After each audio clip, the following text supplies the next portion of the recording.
Howdy folks, Keywii here, and welcome back to Steins Game. Today's place must be awesome, where we are just regretting the fact that this is an older game because I'd love to turn down the music because it's very loud in my ears and I presume it's loud in the video too, but because it's an old game, it doesn't have a sound option. So yeah, we're gonna have to live with the volume as it is. I read this yesterday. Ah, the needle bit my finger. That's not how that works. Over here, nursing a prickled finger, we have Sheena Mayuri, a 16-year-old high school student, if you can believe it. I've known her since we were both small. Not young, but size-wise small humans. She's also an otaku, nowhere near Daru's level, though. This ditzy girl is in charge of the lab's official costume division for women, and today she's working on costumes at her usual leisurely pace. Nothing wrong with a leisurely pace, bro. Also, she ain't... I mean, she might be dizzy, I don't know, but she's definitely childish. Needles don't bite. Bite requires teeth. Why does the future gadget laboratory need costumes for women? It doesn't. The truth is that Mayuri is completely useless. Oh! Asshole! People are never useless, my dick. I'm referring to him as a dick, but replacing the words my dog. So, there you go.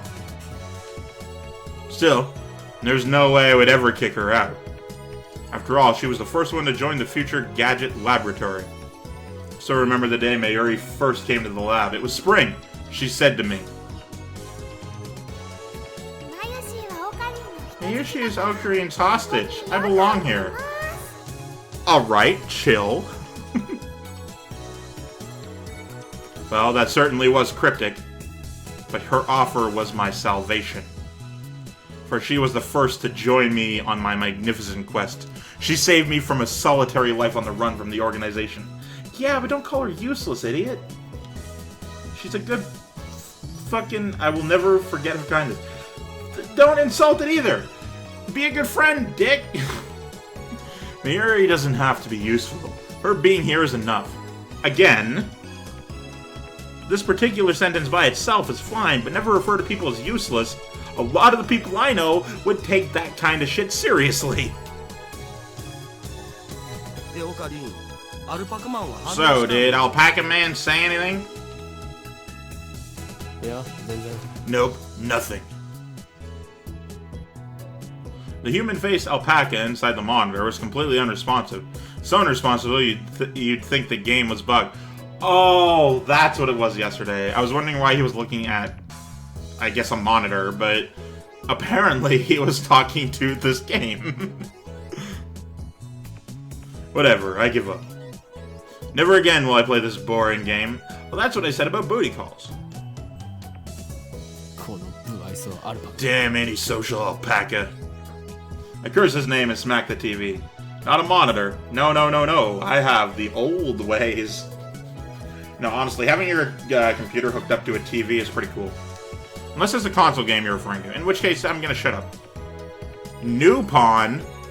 Oh shit, look at the calendar. It's not Newton, it's Nupin. As soon as I do... The TV makes it sound like it's shorted. And then the screen goes blank. I changed the channel. Nothing.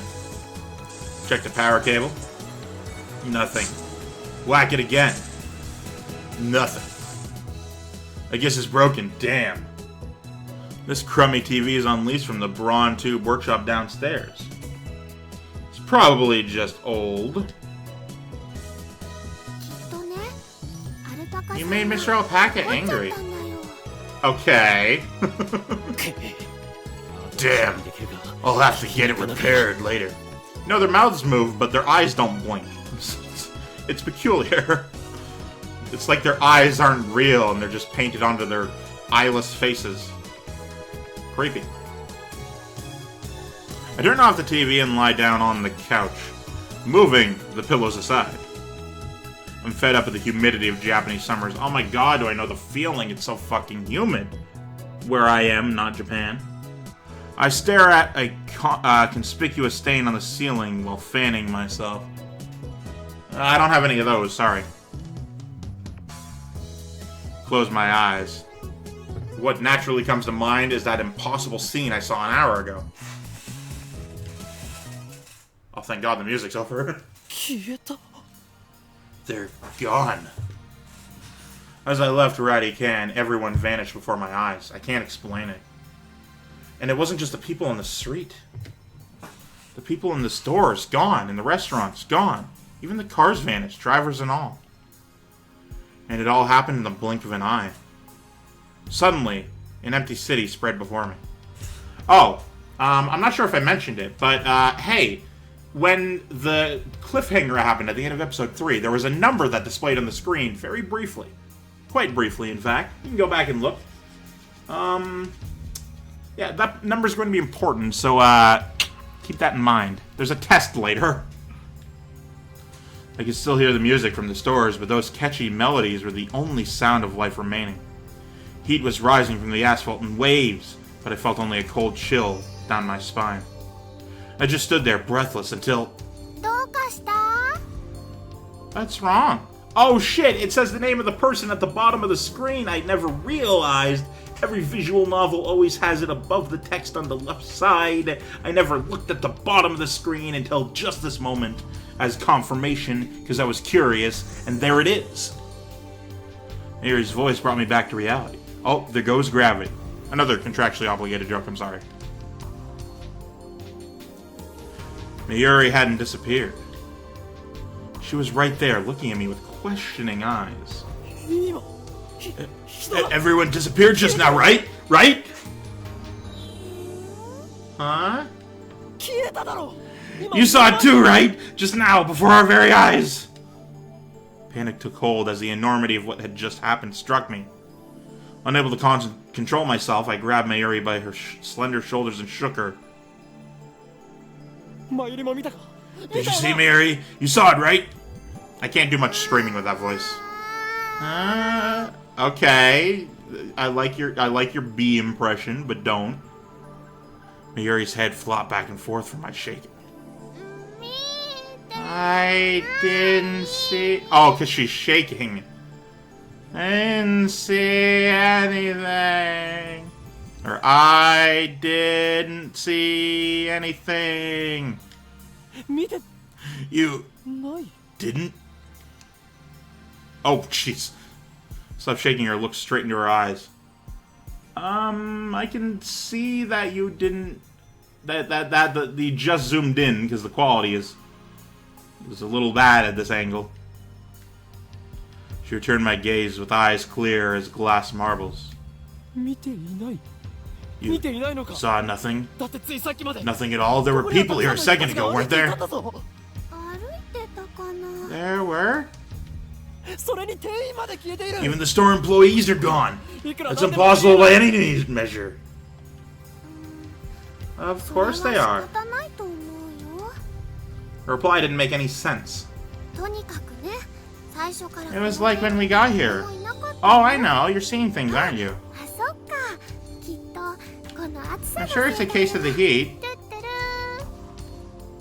Can we zoom back out, please? This is a little uncomfortable for me.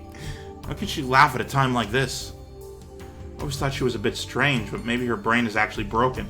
Dog, you gotta stop. I'm not happy with you. Okay, good. We zoom back out. I realized that she couldn't help me. With nowhere else to turn, I looked up at the bright blue sky. There wasn't a cloud in sight. The scorching summer sun shone down through the gaps between Akiba's buildings. Naturally, my eyes drifted to the top floor of Radican, where I had been just a moment before. And Thing was there. I remember. There it was, an enormous machine like some kind of satellite, embedded in the roof of the building where, not 5 minutes before, I had found Mikis Kurisu's body in a pool of blood. Oh God, what happened to her? Just before everyone disappeared, I could have sworn I heard an ambulance siren. Mikis Kurisu might still be in that dark, narrow passageway, cold, bloody, and alone. The thought disturbed me, but the question at the forefront of my mind was... what the hell is that satellite doing there? Right before Dr. Nakabachi's presentation, the building shook like a bomb had exploded. The roof door lock had been broken, and beyond it, someone had placed a satellite-like machine shrouded in smoke and glowing dust. When I first saw it, the satellite was on the rooftop. Also, it wasn't this big, if my recollection is right. But that's not what I see. That's not what I was seeing now. The satellite had penetrated the top floor of the building, obliterating the room where Dr. Nakabachi's press conference had been held. I'm not getting enough air intake into my lungs from talking too quickly. It must have fallen out of orbit without burning up in the atmosphere. Somehow. I knew it was crazy, but what other explanation could there be? The real question was, when did that happen? Mayuri, about that satellite. Yeah, what a surprise, huh? What do you mean? What was the surprise? He sounds way more distressed than I could ever do. It made a huge kaplow sound. If you want the emotional inflection, listen to the actual voice, because I can't fucking do that. Okay? I got autism, it ain't happening. Emotions are scary, and I don't fucking understand diddly. But I am going to continue playing, so use their inflection on my voice. Just take that and apply it to what I'm doing, and things will be good. A huge kaplow. It certainly did make a sound, but I don't think it was kaplow. I'd say it was more like a zzz. Did that satellite fall out of the sky? Did it? Do you think any aliens are on board? It's human... God damn it, Mary.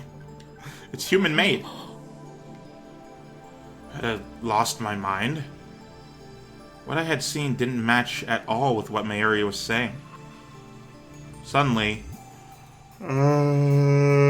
I'm out of oxygen. I gotta breathe more.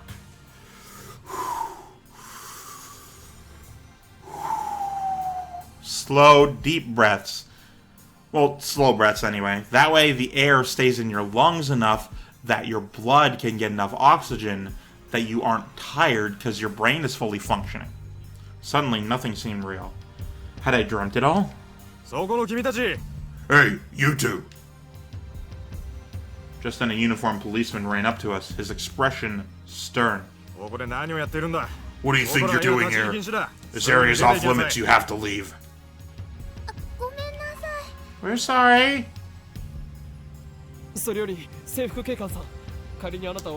call you Officer A. I have one question. So, in the lore thus far, it appears that something happened and things changed. Our main protagonist bro is noticed that Mary didn't.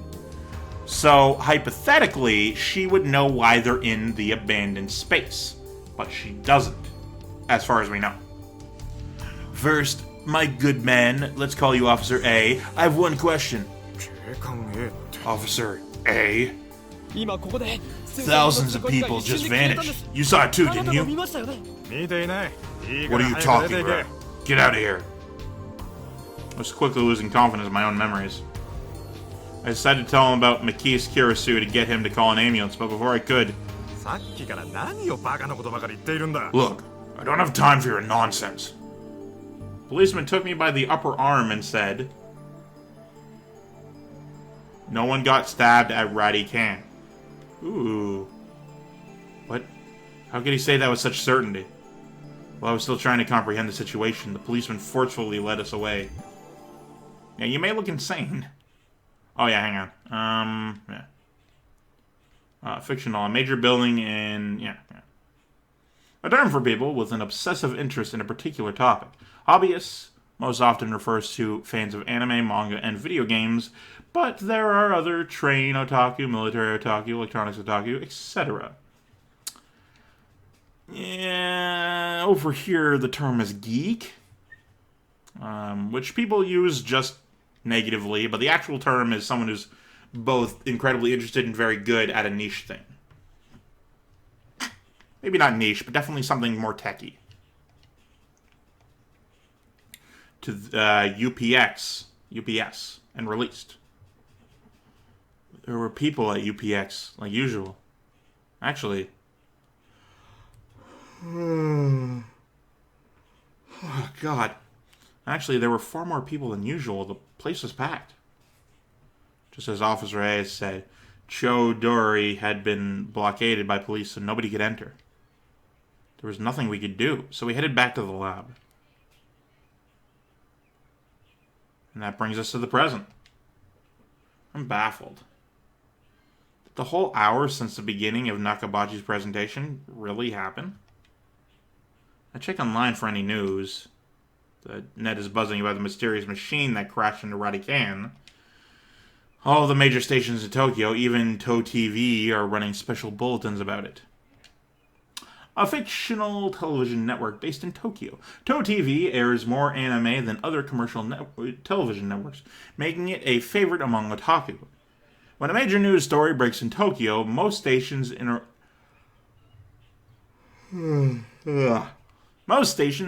regular programming to deliver a special bulletin.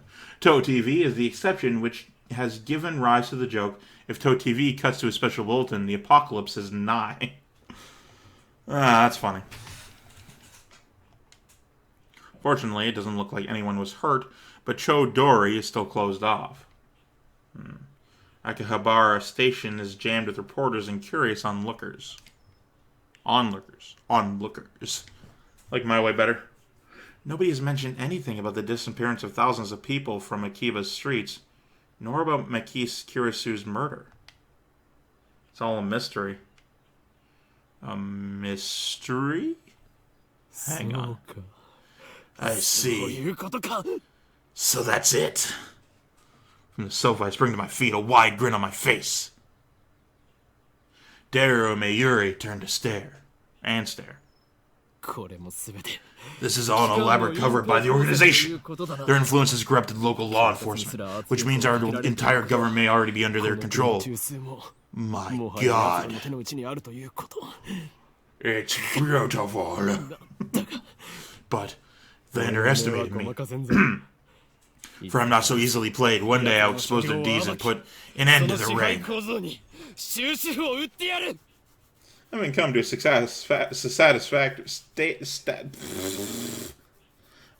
to a satisfactory conclusion. Jesus Christ, I played the game, why can't I say the name of it? I take a celebratory bottle of Dr. P, my favorite soda. It's Dr. Peeper. You know, those fish from Subnautica. They made a soda out of them. Well, the branding anyway. So it's Dr. Peeper. Because the doctor studies fish. From the fridge. I love explaining bullshit, it's great. The lab has no air conditioning. Ice cold drinks are essential, including and especially cold water. Elixir intellectualis. Fucking what? You can't just make up designations of shit. I mean, people do all the time. They discovered a new animal and then named it after Factorio, of all things. Look it up, it's real. But, yeah, I forget what it was. I think it was like a beetle or something. I forget, but, like, apparently one of the people who discovered it, their nephew plays Factorio, which, dog, that's awesome. So they're just like, I don't fucking know, what do we name it? We name it after this video game. So that's going to forever be in the annals of history. A drink fit for a genius. Also, I got on a lot of tangents. I apologize. Cola's better. Ocarine really loves his Dr. Peeper. I pity the man who knows not the greatness of this beverage.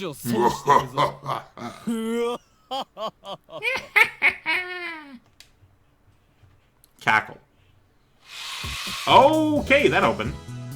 Step through the curtain dividing its center and you'll enter the heart of Future Gadget Laboratory, the development room. Just as the name implies, this is the room where we develop future gadgets. Needless to say, it is strictly off limits to outsiders. Yes, I know the setup is cheap. I would much rather have an airlock than a curtain, but our research budget is already scraping the bottom of the barrel. Besides, what's important isn't money, it's ambition. I poked Darrow and bid him to follow me into the development room. All the windows here are weather-stripped with packing tape, so it's dim. And hot, almost like a sauna. I've been wanting to buy an air conditioner for the lab, but there's no money for that. We're currently accepting donations. Oh, also, you can see a not 7-Up on the desk there. I love the idea of fucking reading internal dialogue as an announcer for like a TV show or something, or a tour guide. Anyway, that'll have to be it for this one. Thank you guys so much for watching. I, of course, have been Keywii. You've been great to yourself. A delightful day. Goodbye.